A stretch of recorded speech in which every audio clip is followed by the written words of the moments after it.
Welcome to another in this series where we're diving deeply into how your diode laser works. Today, a change. I'm going to upgrade from 5 to 10 watts. I wanted to start off and do most of my exploratory work with a single 5 watt laser because I know that there's very little in the way of internal optics that are going to interfere with the data. Now we're going to move on to 2 diodes, and that means they have to be internally mixed in some way. I can't be sure that the lens is the same as it was on the 5 watt laser. I could not get into the 5 watt laser to see what was going on, but we're going to have a different approach. We're going to try and see if we can get into this one because it looks as though it might be a little bit more accessible. So before I fit it, let's have a look, see what we can do with the unit. The first thing that I noticed was when I tried to take this apart, there was a grub screw in the back there that prevented this shield. It looks like an air assist system of some sort. I presume that all it's really doing is focusing all the air that comes down from this little fan here, and it's all coming out the end there. So this is a much more focused air stream than was available on the 5 watt laser, which was just a general blow out of the end. Because this is a conical system, even when I take this screw out of here, there was no way that I could get hold of anything here to take it out. So I had to do a bit of a brutalisation and put a slot in the end there, and then I found that I could remove this conical bit. And what did I find inside? Not very much, just the air being blown down here, being focused out through this little conical outlet here. We can initially run it without this on because I don't think it's going to make a lot of difference. In fact, it may well be a bit of a nuisance to us to start with. And then I thought, well, I'll tell you what, I can see a nice lens in here. It's a very small lens. It's only about, 5mm diameter. So that means the beam can't be very big coming out of here. We thought it might be 3mm diameter on the other unit. But what I decided I might do, because I've got a couple of glass lenses, I thought I might make a little plastic holder to make it a press fit onto that thread, not a screw fit onto that thread. So when I pressed it on, that's fine, that's perfect, that's just what I want. So now I think I'll turn up the mounting for the lens. How do I get it off? Oh, I tried to get it off and it didn't. I'll unscrew it off. So I decided I would unscrew it off, but because in unscrewing it off, what I accidentally found out was, hey, I've taken the lens out. Wow, I can see inside there. So what we can see there is one diode, which is facing sideways, and then in the back there we've got another diode, which is facing towards us. And then we've got a sheet of glass, so it would appear. Well, it's not. It's like almost like a one-way mirror, which lets the diode laser light through that way, and then the front of that piece of glass is actually picking up the light from the laser that's on the side there and combining it with the one that's coming in from the back. So now we've got 2 supposedly coaxial laser beams. And then what we've got here is a lens. So here I've got a little piece of black acrylic, and what I'm doing, I'm feeling the face of the lens. It feels pretty flat. It doesn't feel as though there's any curvature on that lens at all. So it looks like a plano convex because this side is very definitely convex. Now the next question is, I see that it's been put in there, let's call it the wrong way round, flat side up and curved side down, which is not the way that lenses are normally manufactured. In fact, I can see that in there's a little set of grooves which would allow me to take that lens out. And I might do that eventually and swap the lens over from top to bottom and see what effect that has on the beam shape. Hey, as I said, we're digging deep. I'm not worried about messing up the warranty on this thing. It just needs to work, and I need to find out how it works. So we'll leave the lens as it is at the moment, standard form. The first thing I'm going to try and check is to see if I can find out what focal length it is. I think 10mm is about the right distance, so let's put that on there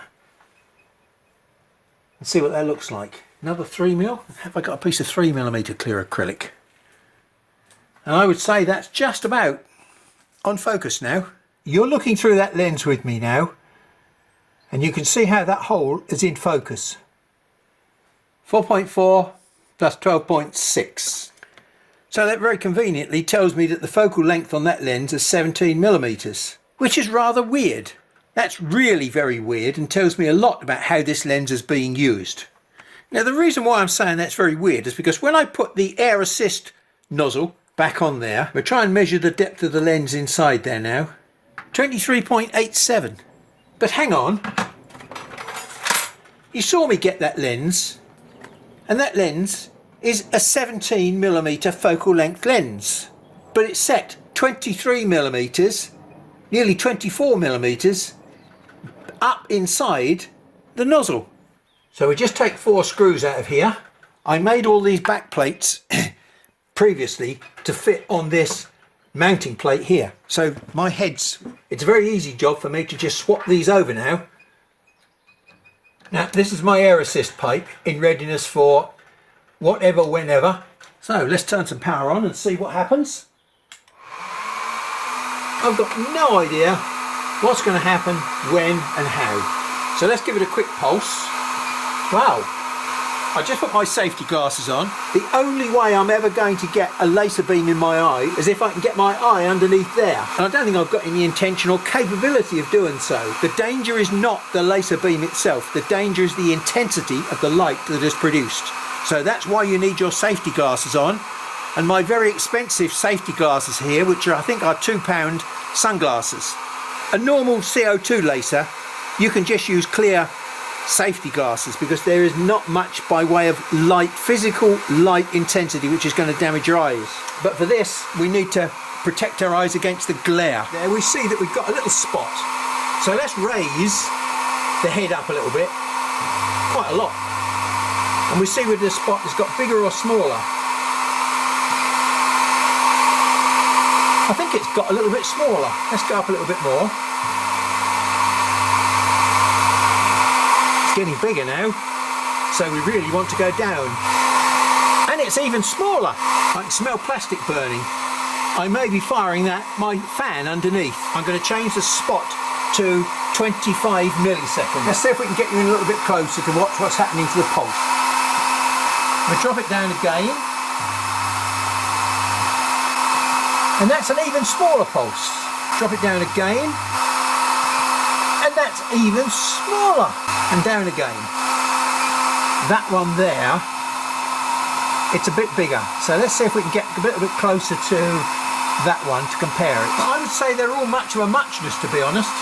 25 plus 6, 31. Now we've got a problem to explain. We've got an optical focus of 17mm on that lens. Beyond any doubt at all, 17mm. It's buried up inside a 24mm long nozzle. But the point of focusing the beam is 31mm beyond the nozzle. So that makes that focal length, and I'm going to use a different term now. This is the intensity focal length. It's happening at 24 plus 31. It focuses down to an incredibly small spot size at 55mm, and yet it's a 17mm optical focus lens. Now there's nothing wrong with my maths, it's all to do with physics. I shall be even more interested eventually when we get round to swapping that lens over to that way. I'm interested in what the size of the beam is entering that lens. Unfortunately, on this unit here, I think I can find that out, because if I remove the nozzle and the lens, I can get to the raw beam. I'm wondering how I can actually assess what that beam is. Okay, so I've now got the camera, iris is fully closed and the shutter is running as fast as it possibly can, 1/8,000th of a second per frame, and let's just see what a pulse does for us now. So let's drop the table down a bit. Right. Oh, and we've managed to get a bit of a burn, look. That's interesting as well. So let's hold it on for a little bit longer and see what we get.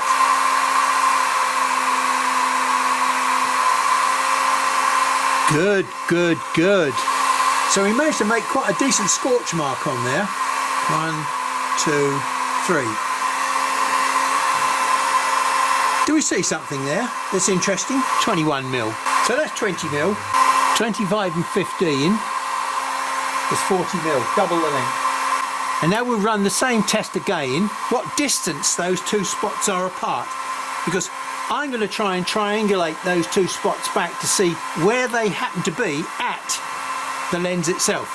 1, 2, 3, 4, 5, 6, 7, 8, 9. Yes, we've still got two spots there, but one is more powerful than the other, you'll notice. And so if I go right up close, that was, say, 10 millimeters away, 20 millimeters away, and 40 millimeters away. They've all got approximately the same center distance between them. This is very interesting. So those two laser beams are running parallel. I hope that they might be converging on the lens at that point there. But they don't appear to be. And that makes it even more interesting, as far as I'm concerned, about the way that that lens is working. I think we must go into the office and try and analyse what's going on. Well, first of all, here's the dual laser technology that we happen to have. We're shining one laser down through here and the other laser bouncing off down here, passing through a lens, and then we're getting this sort of beam here. Now, this is typical marketing rubbish because look, it says 1000 to 1200 degrees C sintering temperature. This is a beam of light. There is no temperature in a beam of light. It's not until that light hits something and is converted into kinetic energy does it turn into a temperature. This is total rubbish. The first thing we need to look at is what's coming out of the diode laser. Well, the diode laser has got this really weird shape. First of all, it's elliptical, and secondly, it grows at an alarming rate. Every single spherical lens, and we happen to have a spherical geometry plano-convex lens working this way round, and you can see what it's doing to the rays that are entering the lens. It would spray its rays all over the place, except those rays that were running right down the centre here, they would pass through here virtually unaffected. Now, the two lenses I'm going to show you now have got a Gaussian intensity distribution which passes through the lens. This is what you'd expect on a CO2 laser. The reason why they're shown in different colours is because you've got different intensity. So these lower intensities out here have got much lower power and are fairly meaningless as far as damaging the material is concerned. But with the diode laser, it looks as though you've got far less of this. In other words, these are much more uniform type of light intensities than this. But just take a look at the difference in the aberration effect when you turn the lens over. In this instance, you've got a focal point which is here. Now this is the same lens more or less but turned over, and look what's happened to the rays, how you're losing lots of uniform rays out to the side here, and you only got the rays that are passing through the centre that remain more or less intact and come out the other side of the focal point.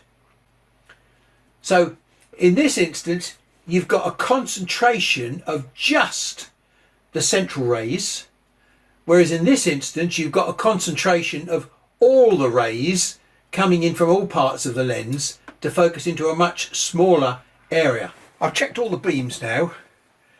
This is what the beam looks like with no lens in at all. This is the raw beam. And you can sort of see down the middle here a slightly pale blue section where you've got less intensity. And down at the bottom here you can clearly see the two elliptical shapes that make up the beam. The other thing that's important to note is this, the divergence of the beam.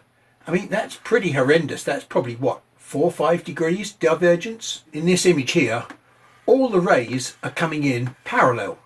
And that's the way that lenses are designed. They're not designed this way round, they're designed the other way round. Now what I've got here is a piece of software that is actually all about spherical lens aberration. So you can see I've got my lens the wrong way round. But the main thing that I want to show you is if you watch this, at the moment if you look, it's got a divergent beam, a beam that grows in diameter. If I make the beam parallel, look what happens to the focal point. So it shortens. So as soon as you make a divergent beam, it makes the focal point longer. So that's one of the reasons why when I checked the lens and saw it was a 17mm lens, the light was travelling to my eyes in a parallel manner. Okay, like that. So I saw that as a 17mm optical focal point. But because the beam entering it is divergent, it actually has increased the focal length. Whether it's increased it from 17 to 55 is rather debatable. I think something else is going on now. I've been puzzling over this two parallel beams. Why would they have two beams rather than a single beam? As I said, a single beam is very poor through the centre of the lens because it doesn't have much in the way of refractive properties, and I felt that that was probably the reason why we're getting such a large difference between the optical focal distance and the intensity focal distance. But the more I think about it, as if you look carefully, you'll see there's like a very thin blue line down the centre here. It's very faint, but we've actually got two beams that are converging down at this point here. A bit like having two spotlights that are set at an angle to each other, so they converge at a point. So we're not actually focusing one beam, we're focusing two beams at a rather strange focal point. Although I can imagine clearly what's going on, it's a bit difficult to explain. So what I'm going to turn to is my little modelling system here. Now, these are not the correct parameters for that lens, but they are showing you the principles of what's going on. First of all, we've got a diverging beam from just one of the diode lasers, and that diverging beam is hitting the lens the wrong way round. And remember, hitting the lens the wrong way round causes the beams to spray all over the place.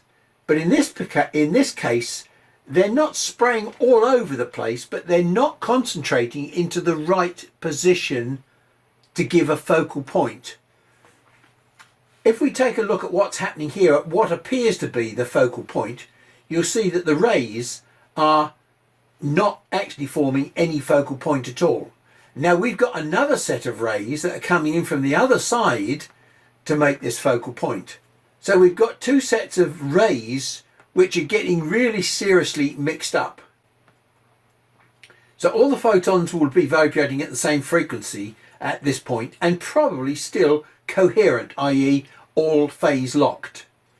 But there will be two sets of them coming in from different directions. Now they might not be in the same phase locked arrangement. You'll get one set which are very slightly out of phase to the other set. Does it matter? Well, I don't think it matters to the atoms and the molecules that are being struck by these things. You know, they're still receiving energy, light energy.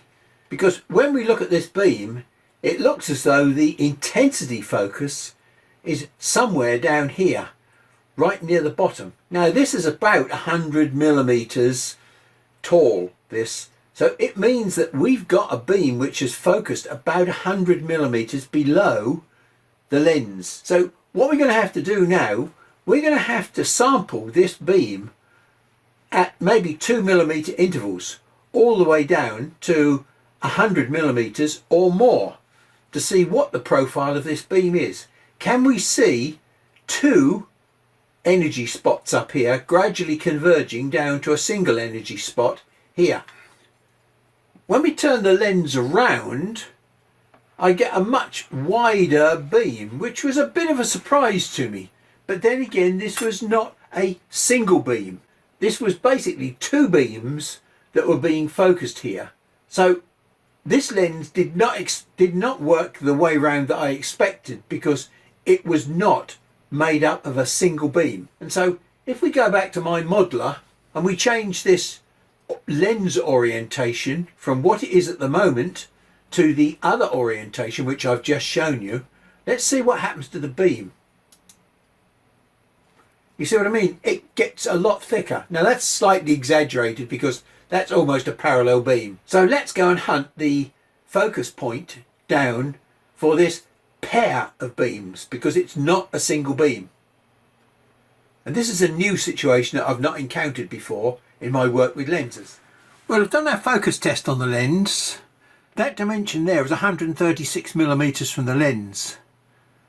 And that one there, which is just about fallen off the scale, there's just a mark there, is 136 millimeters from the lens. I've tried to line these up as best you can so you can do a direct comparison. This one was the lens the right way round, but not the way in which it's been sent to us for use. This is the one with the lens the wrong way round. As it's applied to us, we've got a focal distance of about 64 millimeters from the lens. Well, when we turn the lens over, the focal point has dropped right out here to maybe 118. The optical focal point is 17 millimeters. This is the intensity focal point, where the maximum intensity occurs to give us the smallest dot. If we take a look at some of this stuff up here under the microscope and some of this stuff down here under the microscope, you'll see what I mean about two beams that I could see. When we look at these burns, the raw beam burns, we've got two ellipses here, very distinctly, and we can see that we've got high intensity in two spots, one in each beam. This is 16 millimeters away from the lens, so we've still got two distinct elliptical beams coming out of the lens. And as we move along, you'll see that the elliptical beams, and by the way, we can also see here two other things. We've got two high intensity areas which are here, and then we've got these low intensity areas which are in fact filled with carbon. So carbon tells you that we've got very poor burning, and this white stuff shows that we've got some evaporation of the cellulose, because this is a card. Now sooner or later there will be a subtle change. You maybe can just see the differences here. We're starting to get a green colour in because I've got a green, pale green background so that we can see the holes. So we've burnt through the card at this stage. So there we go, look, we've got a clean green hole now. We've got a burn around the outside, a scorch mark around the outside, a low intensity area around the outside, and a high intensity area in the centre where we've burnt right through the card. And we carry on down here, and there we go. Now look, that is what I called the focal point. Now it's not the smallest spot, scorch spot, carbon spot. It's the smallest hole, because the next hole, well, the next hole could be smaller, but it's a bit out of shape. And now the holes start going out of shape the other way, you'll notice. And we've losing intensity now as we go out the other side of the focal point. We're below the focal point now. And eventually we should get to a point where we're just about here and we start to really lose intensity. And we've only got one of the marks that's actually doing anything. And there we go, look, there's nothing on those. Just a high intensity two spots there. They do focus at a point, but it's designed to focus at a point, not the focal point. So there's all sorts of weird optics going on here. But then when we turn the lens over, we start off with exactly the same situation. Two ellipses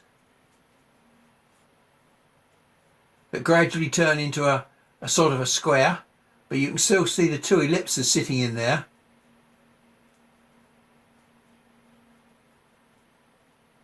We're gradually getting smaller. Okay, so the intensity profile is now growing into a sort of hole. Not a very nice round hole. It's getting a bit better now. And to be honest, if we look at these, we shall see that the ratio of the hole to the carbon around the outside is actually better than the other way round. We haven't yet reached a focal point. So when we do get to a focal point, and I think I've marked it, it's getting close here somewhere. There it is. I think I made that one, my estimate. That was the smallest possible hole. I think you can probably estimate that hole size to be, what, 0.2, 0.25? And that's in the short direction. In the long direction, it's probably about 0.4. So there's nowhere near the claimed spot size for this system. Yeah, I know I'm using 250 milliseconds, but hang on. The spot size is the spot size. It's either a spot size or it's not a spot size. It shouldn't depend upon exposure time. Now if I change the material, I should get a different spot size. As I've said many times before, spot size is a marketing tool. It's nothing that you can achieve in reality. It's some theoretical value or imaginary value.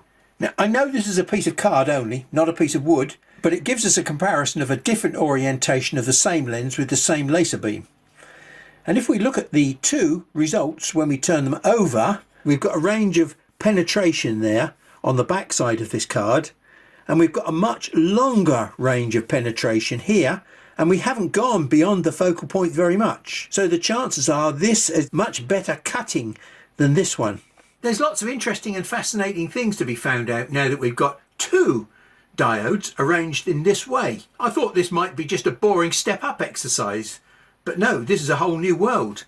I look forward to the next session. See you there. Bye.